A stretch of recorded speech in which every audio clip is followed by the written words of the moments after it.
A las 3:30 de la madrugada del 16 de junio de 2019, los vecinos del barrio Pendotiba, en Río de Janeiro, despertaron por fuertes ruidos que llegaban desde la calle.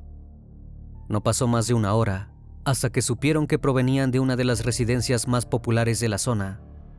Se trataba de la propiedad del pastor Anderson do Carmo y la diputada nacional Flordelis dos Santos, un matrimonio que se había vuelto reconocido en Río de Janeiro por fundar una iglesia evangélica llamada el Ministerio Flordelis Ciudad del Fuego y además por haber adoptado más de medio centenar de hijos. Aquellos estruendos que despertaron a los vecinos eran en realidad disparos que impactaron en el cuerpo del pastor tan solo minutos después de haber llegado a su casa junto a su esposa. Pero ¿quién podría haber cometido semejante hecho en contra de esta pareja de religiosos? Muchos congregados los amaban y no tenían problemas con nadie, por lo cual todos se preguntaban qué pudo haber ocurrido. Buenas noches, bienvenidos al Criminalista Nocturno.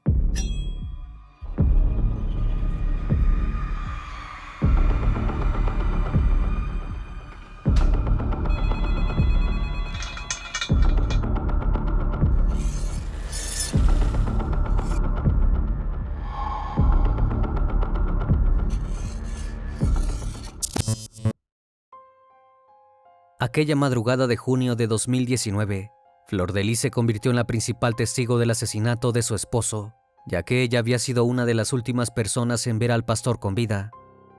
Según su relato, ambos habían llegado a su residencia, luego de haber participado de un evento religioso, estacionaron su auto en el garage y entraron a la casa, en donde también vivían 35 de los 55 hijos que formaban parte de la familia. Pero apenas ingresaron, sus destinos se dividieron. Él se quedó cerrando el auto y ella se dirigió a su habitación. Mientras subía las escaleras, Flordelis escuchó los disparos. Perturbada por el ruido, volvió al garage y vio a su esposo tendido en el suelo, el hombre con quien había construido una familia y una comunidad religiosa muy famosa en la ciudad. Estaba en un charco hemático, con múltiples heridas de bala. En poco tiempo fue trasladado al Hospital de Santa Rosa de Niterói, pero su situación era realmente crítica. No logró recuperarse y falleció en el lugar. A la mañana siguiente, Flordelis habló ante la prensa, informó que el pastor había sido asesinado durante un robo y agregó que si bien ella no había presenciado los disparos, sospechaba de dos hombres que los habían seguido en una motocicleta cuando regresaban a su hogar. Luego dijo que ambos delincuentes quisieron entrar a la casa y que su marido se había sacrificado para proteger a la familia. En el velorio, Flordelis lloró y se mostró desconsolada ante la pérdida de quien había sido su pareja y compañero espiritual. Sin embargo, la historia dio un giro inesperado. Durante el sepelio, la policía irrumpió en el lugar y detuvo al primer sospechoso, Flavio, uno de los hijos biológicos del matrimonio. ¿Por qué? Por ser el presunto autor material del crimen de do Carmo. Pero eso no era todo. Horas más tarde, Luca, uno de los hijos adoptivos de la pareja, también fue detenido. En su caso, era sospechoso de haber proporcionado el arma homicida a su hermano Flavio.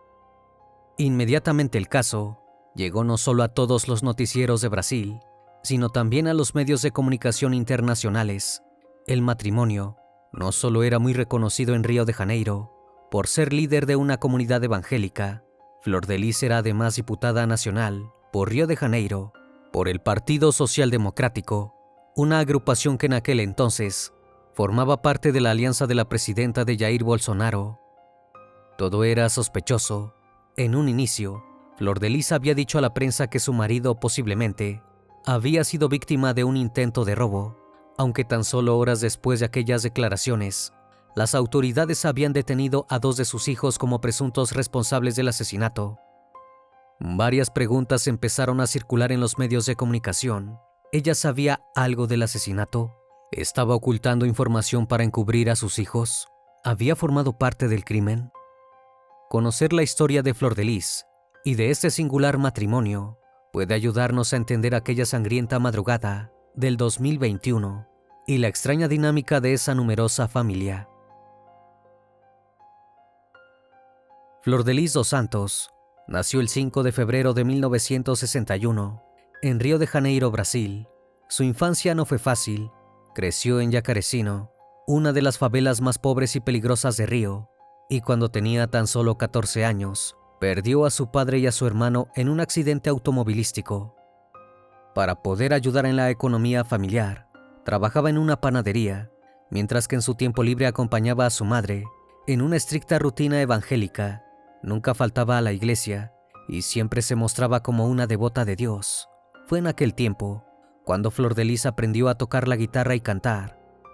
Se casó muy joven y tuvo 3 hijos, pero el matrimonio no duraría mucho tiempo. Cuando los niños eran pequeños, su marido los abandonó. El hecho de quedarse sola con sus 3 pequeños la empujó a enfrentar el mundo desde muy temprano. A los 32 años, Flor de Lis comenzó a dedicar su tiempo al trabajo social. Asistía a personas con problemas de adicción, a damas de compañía y a adolescentes conflictivos. Con su trabajo, llegaba a los lugares más oscuros de la sociedad, a los suburbios, donde enfrentaba narcotraficantes, y a las cárceles, donde predicaba la palabra del Señor. En 1991, tan solo unos meses después de haber sido abandonada por su marido, Flor de Lis no estaba dispuesta a renunciar a la maternidad. Fue en aquel entonces que adoptó a 5 chicos, entre niños y adolescentes, quienes estaban viviendo en situaciones de máxima vulnerabilidad. Este fue el acto que marcó el inicio de su labor como madre adoptiva. Con tan solo 30 años ya tenía 8 menores a su cargo. Gracias a su trabajo con las personas más desfavorecidas, Flor de Lis comenzó a volverse una persona reconocida en Río de Janeiro, pero eso no sería nada en comparación a lo que vendría después. En 1994, adoptó a 37 niños, entre ellos 14 bebés. Eran sobrevivientes de una catástrofe en el centro de Río, y ella estaba dispuesta a darles hogar, pero Flor de Lis no llevaría esa tarea sola. Para ese entonces ya había comenzado su relación con Anderson do Carmo, quien en aquel momento tenía 17 años. Cuando la peculiar familia de Flor de Lis creció de forma exponencial, con la llegada de los 37 niños, Anderson se convirtió en el administrador de la casa. Desde el inicio de su relación supo cuál era su lugar en la familia. Aprovechó el carisma de Flor de Lis para recaudar las donaciones, que luego alimentarían a cada integrante de ese gran clan. Flor de Lis seguía sorprendiendo a toda la sociedad brasileña, no solo por su trabajo solidario y sus numerosas adopciones, sino también debido a su talento musical. Lanzó diferentes discos de temática religiosa, y su éxito fue tal que uno de ellos consiguió la categoría de oro debido a sus ventas. En 1998, Flor de Lis y Anderson oficializaron su casamiento y un año después fundaron su primera iglesia, el Ministerio Flor de Lis Ciudad del Fuego. Así comenzaron a formar su propia comunidad religiosa, prometiendo a sus fieles la salvación, junto con una vida alejada de los vicios y de la pobreza. A cambio, los fieles tenían que dar el diezmo, un aporte mensual que como mínimo debía ser el 10% de sus ingresos. En la iglesia, ambos eran pastores, pero ninguno de los dos abandonó sus otras facetas. Flor de Lis continuó dedicándose a la música y a la ayuda social, y él poco a poco se fue convirtiendo en su representante. Durante aquellos años, do Carmo trabajaba intensamente para convertir a su esposa en una figura pública. El trabajo del matrimonio surtió efecto. En 2009, la popularidad de aquella carismática mujer se consolidó, luego de que se estrenara Flor de Lis Solo una palabra para cambiar, una película de ficción basada en su vida. Pese al creciente éxito, a Flor de Lis aún le quedaba una faceta por conquistar: la política. En 2018, lanzó su candidatura para ser diputada federal por Río de Janeiro. Como todo lo que se proponía, también lo logró.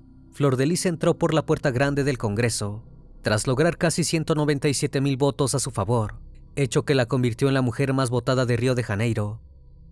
Su campaña se centró principalmente en temas sociales y religiosos. Promovía valores cristianos y defendía causas relacionadas con la familia, la fe y la ayuda a personas marginadas, como huérfanos y jóvenes en riesgo social. Su postura reflejaba las opiniones de gran parte del movimiento evangélico en Brasil. Frente a su lado solidario, su visión sobre los derechos de las mujeres se restringía a los valores familiares cristianos, concibiendo que la mujer solo tenía valor como esposa y madre. Además, demostraba una fuerte oposición hacia las personas de la comunidad LGBTQ. Frente a los ojos de la sociedad, el matrimonio de Flor de Lis y Anderson se mostraba no solo indestructible, sino también profundamente enamorado. De hecho, meses antes del asesinato del pastor Do Carmo, la pareja había dado una entrevista al medio brasileño Pleno News, en la que contaron cómo nació su amor. Según el relato, en 1991, Anderson vio a Flor de Lis por primera vez, mientras ella cantaba en una iglesia en Yacarecino, y desde ese instante se enamoró. Sin embargo, en aquella entrevista, hubo algo que el matrimonio evitó contar, y que resultaba ciertamente inquietante. Anderson era uno de los adolescentes que Flor de Lis había adoptado en 1991. De hecho, previo a formar una relación, Do Carmo había mantenido una relación amorosa con Simone, una de las hijas biológicas de Flor de Lis. De esta manera, Flor de Lis, que en aquel entonces tenía 33 años, pasó de ser madre adoptiva a suegra y más tarde novia de Anderson, un chico que por esos tiempos tenía 17 años. Volviendo a 2019, si bien en un principio llamó la atención de toda la sociedad que la policía detuviera a 2 hijos del matrimonio por ser los presuntos responsables del crimen, las autoridades contaban con varios elementos para poder apresarlos. La versión del supuesto intento de robo que sostenía a Flor de Lis comenzó a desmoronarse. En su primer testimonio frente a la policía, la pastora y diputada declaró que había escuchado una serie de disparos de arma de fuego, aunque no logró precisar cuántos habían sido exactamente. Una semana más tarde, momento en que Flavio ya se encontraba detenido, afirmó haber escuchado 6 disparos, 4 seguidos, y varios segundos después 2 más. En esta oportunidad, lo que llamó la atención de las autoridades no fue solo que Flor de Lis hubiera logrado recordar la cantidad exacta de disparos una semana después, sino que el número casualmente coincidía con lo declarado por Flavio. Las incongruencias continuaron cuando, tras la necropsia, se supo que la víctima tenía 30 perforaciones en todo el cuerpo, la gran mayoría en la región genital, entre la ingle y los muslos. Se supo además que Anderson tenía 8 disparos en el tórax y uno cerca de la oreja derecha. Este último fue a quemarropa, lo que para los investigadores indicaba que el asesino tenía claras intenciones de ultimar al pastor. La hipótesis del supuesto robo no paraba de desmoronarse. Teniendo pruebas suficientes para mantener tras las rejas a 2 de los hijos de Flor de Lis y Anderson, la policía comenzó la tarea de interrogar a decenas de hijos y nietos del matrimonio. Todo apuntaba a que el asesinato había sido motivado por conflictos familiares. Al menos 4 hijos de Flor de Lis sostenían que su propia madre había participado del crimen de alguna forma. En este sentido, Misael, uno de ellos, la acusó directamente de ser la autora intelectual del crimen de su marido. Su testimonio se basaba en que, según este muchacho, su padre le había avisado que había sido amenazado. Además, contó que 3 días antes del asesinato había visto a su madre escribir en un cuaderno que romperían el celular de Anderson y luego lo tirarían desde el puente Río Niterói, el más grande de Latinoamérica. Su testimonio dejó en evidencia que había tensiones dentro de la familia y que el teléfono móvil del pastor jamás apareció. Pero Misael no fue el único que dio a conocer pistas importantes acerca de la planeación del crimen. Otra de las hijas, Marcy, contó que ella misma junto a su madre habían tramado el asesinato de Do Carmo. Supuestamente Anderson no le pasaba más dinero y había bloqueado su ascensión en la iglesia. Tras estos testimonios, la situación de Flor de Lis se complicaba cada vez más y salir indemne de los hechos comenzaba a verse como algo prácticamente imposible. Sin embargo, aprovechando su perfil mediático, continuaba hablando a la sociedad. En una oportunidad, dijo no tener miedo a la cárcel, sostuvo su inocencia y expresó sentirse tranquila estando en manos de su abogado, quien estaba siendo orientado por Dios. Además, aprovechó la situación para promocionar una de sus últimas canciones, citando la letra para hacer un paralelismo con el momento que estaba atravesando. Sé que duele, pero Dios lo ve. Dios te va a salvar. Esa lucha no te hará parar. En agosto de 2020, más de un año después del asesinato, la Fiscalía de Río de Janeiro acusó formalmente a Flor de Lis dos Santos. Según la denuncia presentada, La diputada diseñó la operación para asesinar a su marido y además convenció a algunos de sus hijos para que participaran.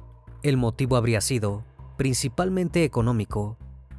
Para ese entonces Do Carmo administraba las finanzas de la familia, incluidas las ganancias obtenidas en sus iglesias evangélicas, y no permitía que Flor-de-Lis tomara decisiones económicas. En este marco, los fiscales consideraron que la mujer planeó en detalle el homicidio con el objetivo de emanciparse financieramente. Luego, para salir libre de culpa y cargo, su idea fue simular un robo, teoría que nunca se logró sostener. En aquellos momentos, había muchas preguntas respecto al matrimonio. Si la diputada no podía tener la independencia financiera que tanto deseaba, ¿por qué no se divorciaba de Do Carmo? Los fiscales pudieron reconstruir que en varias oportunidades, Dos Santos se reunió con sus hijos y les dijo que divorciarse no era una opción, ya que tomar una decisión así implicaba ir en contra de lo que predicaban en su iglesia.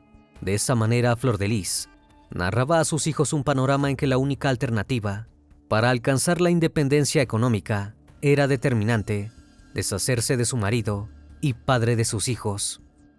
Finalmente, la diputada nacional y pastora evangélica fue acusada, junto con 5 hijos y una nieta, de haber asesinado a su marido con 30 disparos.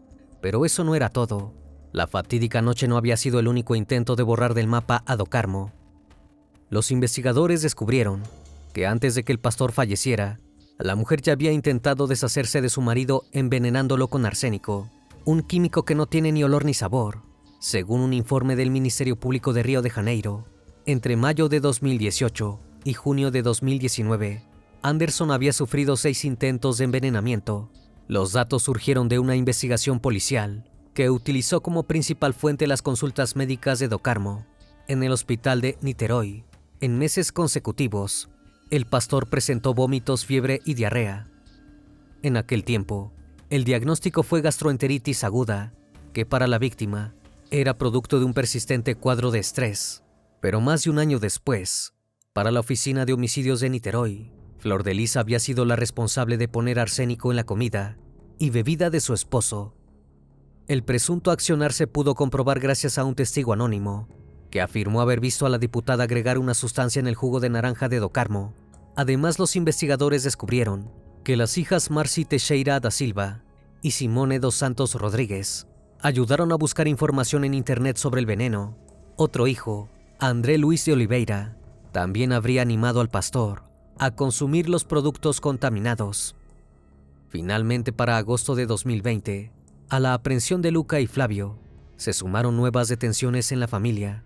Las autoridades arrestaron a Adriano dos Santos, uno de los hijos, quien pretendió engañar a las autoridades con una carta en la que acusaba a otros hermanos. También André Luis de Oliveira, Carlos Subirás y Francisco da Silva, Marcy Teixeira da Silva, Simone dos Santos Rodríguez, hijos que habrían colaborado en los envenenamientos y en el asesinato, y además Rayane dos Santos Oliveira, nieta del matrimonio, quien habría colaborado con el homicidio de su abuelo. Mientras tanto, en diciembre de 2020, en el marco del Tercer Tribunal de Justicia, la diputada nacional admitió haber conocido el plan de asesinar a su marido, pero no se responsabilizó por lo sucedido y culpó a sus propios herederos. En paralelo, su abogado Anderson Lorenbergi aseguró a los periodistas que la congresista era inocente y que toda la investigación era un desafortunado error. Pero ¿por qué Flor-de-Lis se encontraba en libertad si la fiscalía tenía pruebas suficientes para acusarla como la presunta autora intelectual del crimen? Esto se debía a que por su cargo como diputada nacional, Dos Santos tenía fueros, lo que imposibilitaba que las autoridades pudieran ejecutar su detención. Por este privilegio, lo único que lograron en aquel entonces fue que la acusada llevara una tobillera electrónica para así intentar evitar su fuga del país. El 10 de agosto de 2021, luego de haber pasado 2 años en libertad, los diputados de Brasil decidieron revocar el mandato de Flor-de-Lis. En aquella oportunidad, el relator de la jornada fue el legislador Alexandre Leite, quien expresó ante sus colegas que las pruebas de la investigación judicial indicaban que no había dudas de la participación de Dos Santos en el homicidio de Anderson Do Carmo. Tras el discurso, la situación de la sospechosa se sometió a votación. y con 437 votos a favor y 7 en contra, se decidió la expulsión de Flordelis dos Santos de la Cámara. Luego de conocer la resolución, la pastora y ahora exdiputada se dirigió a quienes hasta ese momento habían sido sus compañeros. Les dijo: ustedes se van a arrepentir de haber condenado a una persona que aún no fue juzgada. Pero aquella no era la primera vez que las sospechas en su nombre repercutían en su vida laboral. En septiembre de 2020, y tras ser acusada por la justicia, la discográfica Gospel MK Music rescindió su contrato. Sus canciones además fueron prohibidas en 2 de las estaciones de gospel más populares y líderes en Río de Janeiro. El aspecto espiritual tampoco estaba exento de este desastre. Ese mismo año 2020, 3 de las filiales religiosas a cargo de su marido y de sus hijos fueron clausuradas. Esto sin mencionar que la mayoría de sus fieles habían abandonado aquellos templos tras el asesinato del pastor Do Carmo. Mucha gente acudía a la sede del Ministerio Flordelis en busca de respuestas, pero sobre todo iban los marginados, los adictos a las drogas y los exdelincuentes, quienes encontraban en aquella iglesia algo de consuelo. Pero tras el asesinato del pastor y de las crecientes sospechas hacia Flordelis, hasta los más necesitados dejaron de asistir. Una vez que Dos Santos perdió sus fueros, la fiscalía no dejó pasar el tiempo y pidió a un juez una prisión preventiva. Era hora de que la madre de 55 hijos afrontara el proceso judicial como cualquier ciudadano de Brasil. La tarde del 13 de agosto, tan solo 3 días después de haber sido revocado su cargo de diputada, Flordelis fue detenida en su domicilio en Niterói. Instantes previos a que la policía ingresara a su hogar, ella misma avisó a sus seguidores que las autoridades la estaban buscando. En un video sostuvo su inocencia, diciendo que la iban a arrestar por un crimen del cual no era responsable. Además pidió a sus seguidores que oraran con todas sus fuerzas por su libertad. 3 meses después de la detención de Flordelis, comenzó el primer juicio por el esclarecimiento del fallecimiento del pastor Anderson Do Carmo. Los primeros en ser condenados fueron Flávio dos Santos Rodríguez y Lucas César dos Santos de Souza, ambos hijos del matrimonio. El 24 de noviembre de 2021, el Tribunal del Jurado de la ciudad de Niterói condenó a Flávio dos Santos Rodríguez a 33 años y 2 meses de prisión. Fue condenado por los crímenes de homicidio calificado, porte ilegal de arma, uso de un documento falso y asociación para delinquir. La última audiencia se prolongó durante 15 horas y allí la fiscalía pudo demostrar que Flávio fue quien disparó 30 veces contra su padre adoptivo. El mismo tribunal condenó a Lucas César dos Santos de Souza a 7 años y 6 meses de prisión. En su caso, se le declaró culpable de haber adquirido el arma con la que se cometió el asesinato y de haber sido cómplice del crimen.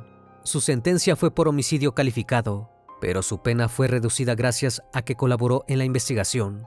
Durante su testimonio, alegó que si bien él había conseguido el arma homicida, no sabía que iba a utilizarse para asesinar al pastor. Además, dijo que en varias oportunidades rechazó las propuestas de sus hermanos para participar del crimen. Si bien ya estaban tras las rejas los autores materiales, aún faltaba que varios sospechosos respondieran ante la ley. En noviembre de 2022, llegaría el turno de Flordelis, sus demás hijos procesados y su nieta.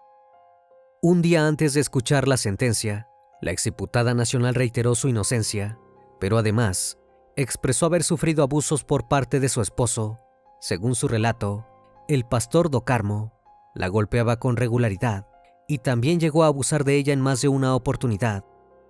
Pero Flordelis no pudo comprobar que aquellas relaciones forzadas hubieran existido. En este punto, la comisaria de la policía, Bárbara Lomba, afirmó en el juicio que gracias a las investigaciones se había podido establecer que las relaciones consentidas entre distintos miembros de la familia eran una práctica común. En otras palabras, que existían relaciones incestuosas. En este punto es importante recordar que previo a comenzar su historia de amor, Anderson había sido uno de los hijos adoptivos de Flordelis y además novio de Simone. Flordelis no fue la única persona del juicio que vinculó a Do Carmo con prácticas de abuso íntimo. Marcy, una de las hijas imputadas en el caso, declaró que en reiteradas ocasiones el pastor abusó de sus hermanas desde muy pequeñas. En este sentido, El móvil no habría sido solamente la disputa por las ganancias de las iglesias. Aunque estas declaraciones existieron y se sostuvieron desde el inicio del caso, en la instancia judicial no hubo conclusiones que respaldaran que Do Carmo hubiera abusado íntimamente de sus hijas. Más allá de la insistencia en su inocencia, Flordelis dos Santos fue sentenciada a 50 años y 28 días por homicidio triplemente calificado. Fue hallada responsable de organizar el asesinato de su esposo en 2019, además de haber convencido al ejecutor directo y a otros imputados para participar en el crimen simulando un robo. También se comprobó que financió la compra del arma. Por último, fue declarada culpable de intentar asesinar a Do Carmo con veneno en al menos 6 ocasiones. El mismo día fue condenada a 31 años de cárcel. Simoni dos Santos Rodríguez, la hija biológica de Flordelis, fue declarada culpable por homicidio, tentativa de homicidio por el envenenamiento y asociación criminal armada. Por último, André Luis Oliveira y Marci Teixeira, sus otros 2 hijos acusados, y su nieta Rayán dos Santos, fueron declarados inocentes. La historia de Flordelis dos Santos y Anderson Do Carmo representa mucho más que el retrato de un matrimonio marcado por la violencia. El análisis del vínculo de esta pareja no puede dejar de lado sus roles como pastores, como representantes de parte de la comunidad evangélica de Brasil. Flordelis llegó a ser una pastora muy querida y luego diputada, porque durante la década de los 90 logró cultivar un público fiel que se había enamorado de ella gracias a sus labores solidarias. Una mujer que como madre soltera había decidido ayudar a los más necesitados y además llevar la ayuda a su máxima expresión, habiendo adoptado a 55 hijos. ¿Quién puede negarse a sentir admiración, o por lo menos simpatía, por una mujer que dedicaba su vida a ayudar al prójimo? Sin embargo, detrás de aquella fachada de solidaridad y amor desinteresado, una oscura historia crecía con una fuerza inconmensurable, comenzando por el hecho de que inició una relación amorosa con un menor de edad. ¿Cómo podía ese matrimonio representar a la familia tradicional? Otro aspecto problemático del perfil solidario de Flordelis salió a la luz en la etapa de investigación. Durante aquel periodo, se supo que dos Santos no siempre adoptaba a sus hijos de forma legal. Muchas veces, tomaba a niños y jóvenes en situación de vulnerabilidad, llevándolos directamente a su casa, sin dar aviso a las autoridades competentes. También se supo que se quedaba con bebés de mujeres embarazadas que no querían tenerlos. Aquellas muchachas se los daban sin seguir los procesos legales de adopción y ella los registraba como propios. De esta manera, una mujer que se comportó de esta forma llegó a estar sentada en una banca, representando a todos los ciudadanos de Río de Janeiro. El hecho de que Flordelis y Anderson hayan sido pastores tampoco es un dato menor. No eran pastores comunes y corrientes, tenían su propio imperio. Entre la solidaridad y amor al prójimo se mezcló el ansia por ganar mucho dinero. Y aquel fue el motivo por el que Flordelis y algunos de sus hijos decidieron dar fin a la vida de Do Carmo. En conclusión, el asesinato del pastor Anderson Do Carmo en manos de Flordelis dos Santos puso en evidencia cómo la sed de poder, de dinero y la codicia pueden estar presentes hasta en quienes supuestamente dedican su vida a servir a Dios y a ayudar al prójimo. Cegada por la fama y las aspiraciones económicas, Flordelis se excusó en la palabra de Dios para asesinar a su esposo, convenciendo en el camino a gran parte de sus hijos. Antes de terminar con el video, les recuerdo que pueden seguirme en redes sociales. Actualmente me encuentro en Facebook, Twitter, Instagram, TikTok y también en Spotify. Si el caso de hoy te pareció interesante e informativo, te pido me regales un like o un comentario sobre la transmisión de esta noche. Me despido de ustedes, no sin antes agradecerles su compañía, y recuerden, si aún no estás suscrito, te hago la cordial invitación a que lo hagas y formes parte de esta gran comunidad. Esto es El Criminalista Nocturno. Hasta la próxima emisión. Buenas noches.